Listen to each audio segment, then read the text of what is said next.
Serions-nous déjà tous des Homo smartphonicus?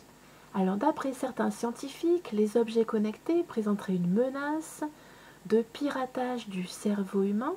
Donc ça pourrait pirater nos pensées, nos émotions, nos cinq sens, ainsi que notre comportement.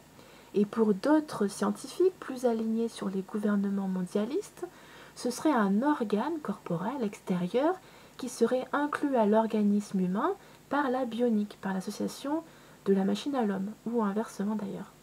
Alors je vais vous lire quelques extraits de cet article sur l'express.fr.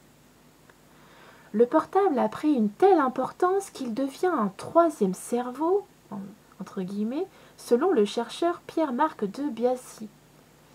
Donc on nous parle de la photographie officielle d'Emmanuel Macron sur laquelle sont présentés deux smartphones l'un au-dessus de l'autre. Alors est-ce que c'est la dualité?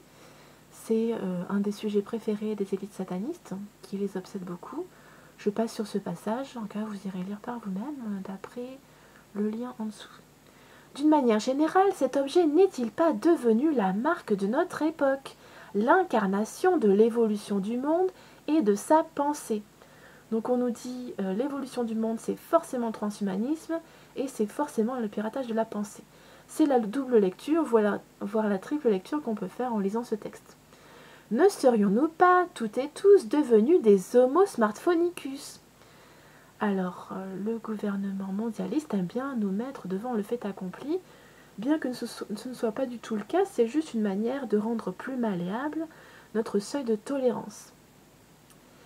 Comme le dit Pierre-Marc de Biasy dans son livre Le troisième cerveau, petite phénoménologie du smartphone, avec le smartphone tout a changé, il a sa place partout.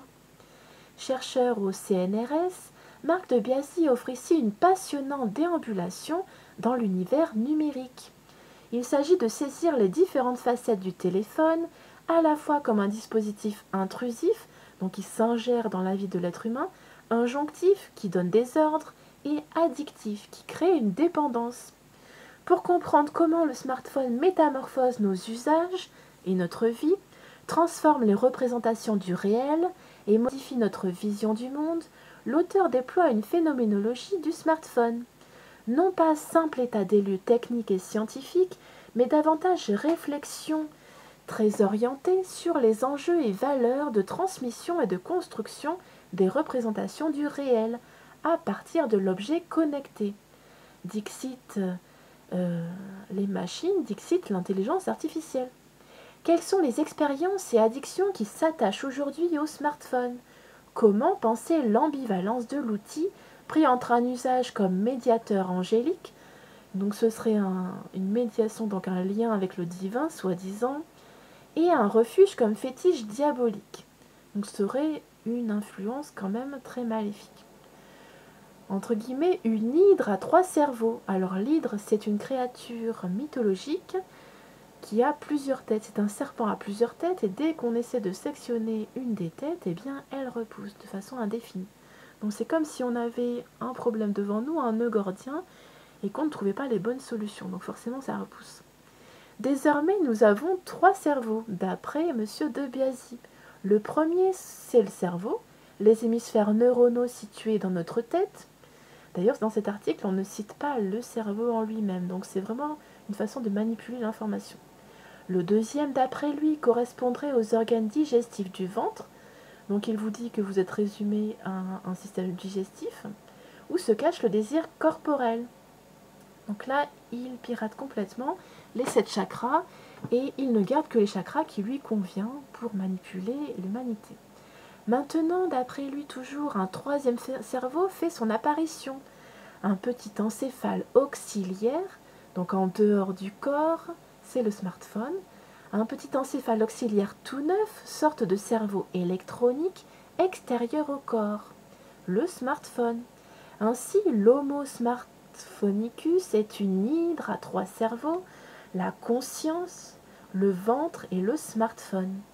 Avec humour et ironie, bien que ça ne fasse pas rire grand monde, De Biasy précise que dans de nombreux domaines de la vie quotidienne, le smartphone emporte les unes après les autres toutes les parts de marché. En tout cas, d'un point de vue rentabilité et force de travail. Si le smartphone est aujourd'hui la clé des savoirs du monde, sur quels principes et quelles valeurs se fonde sa domination culturelle? En moyenne, le smartphone est déverrouillé plus de 200 fois quotidiennement. Un tiers de la population sud-coréenne préfère renoncer à une vie sexuelle plutôt que de se priver du smartphone. Rendez-vous compte. Rappelant chiffres et statistiques, Pierre-Marc de Biasy interroge les risques de cette pathologie addictive qui peut aller jusqu'à la perte de l'attention. L'hyperconnexion risque de provoquer une forme de confusion mentale.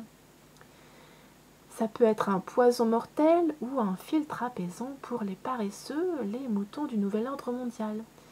Il finit son analyse dans l'entretien par ces mots, je cite. J'ai l'impression, conclut-il, que le smartphone est aujourd'hui l'un des instruments de cette servitude, donc de cet état d'esclave, qui cherche à faire de nous d'éternels adolescents.